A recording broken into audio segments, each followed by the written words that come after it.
I love politics. Who doesn't? It is a sport to me. It used to be anyway.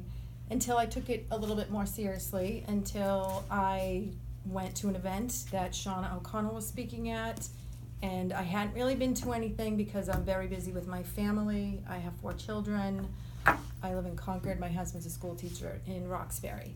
So we're pretty busy people, and I went to this, it was sort of like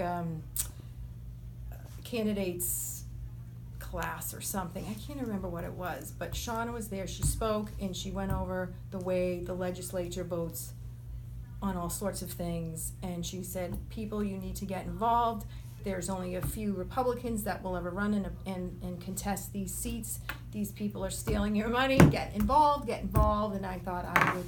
That's the rep, right? So I was Shauna? feeling like a little shamed, to be honest with you. So I said, well, I thought it was too late.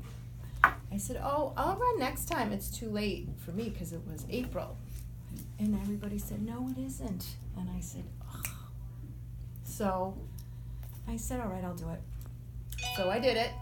I ran against Corey Atkins. She'd been in 18 years. Because of my job at the BSO, I'm involved with tourism and obviously the arts, and she's chair of those areas, which also encouraged me to run or made me want to run against her, because you know she didn't really deliver on those ends either, or on the ends of being a resident of Concord. So I said, I'm in, I'll run. I did it.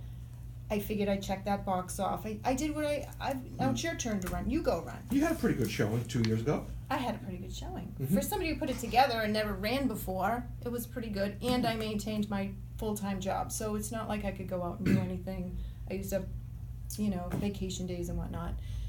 And then everybody kept saying, you're going to do it again, you're going to do it again. And I really didn't want to, because it's so draining, especially if you work. If I didn't work, it would have been a lot easier. And so then she decided she wasn't running again. She was done. And I feel like it was partly because she thought I'd run against her again. And then I thought about, do I want that seat? I don't want to go up there and spin my wheels, because you really can't get a whole lot done as a state rep, especially as a Republican. I just didn't want to go up there and spin my wheels. I'd rather spend time helping people in some sort of charitable way than going up there doing that if I'm going to, try to affect anything. Well, the Mass GOP took notice of that race, and they were like, wow, wouldn't it be great if other people would run who've worked their whole lives, private sector, who care, who have experience in their professional life to put towards the government to share.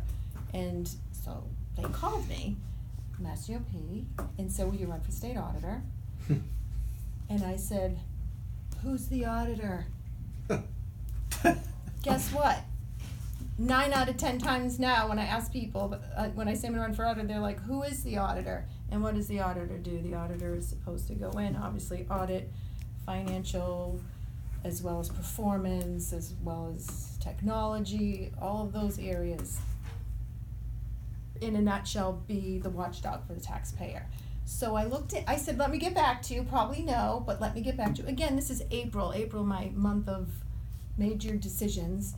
And so I thought about it, and then the governor also called me to say, oh, I hear you're considering this. You'd be a wonderful addition to the down ticket group, and you really impressed me the way you ran that last campaign, because it was pretty positive. I didn't go after her. I could have, but I didn't, in a lot of different ways. I just kept it, above board. So what I loved about it is that I can go in and look at everybody's books. And I'm a taxpayer. I've been paying taxes since I was 15 years old. I've had a job. I've always worked. And I always wondered, why don't the trains run on time? Why is this opioid crisis, or how to get from here to here? What's going on there? And now we're putting how much money into fixing this?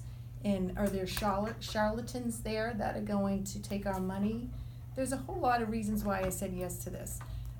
I say that one on because I did lose a brother to, he did overdose. So that, when I think about what families go through, in what people promise you or treatments that are promised to you, I see a lot of room for bad deeds or promises that they'll never be able to keep, and the taxpayers are paying for that. And I don't think that's, I think people need to be able to look into, or I will anyway, how that money is being dispersed and what promises are being made to families.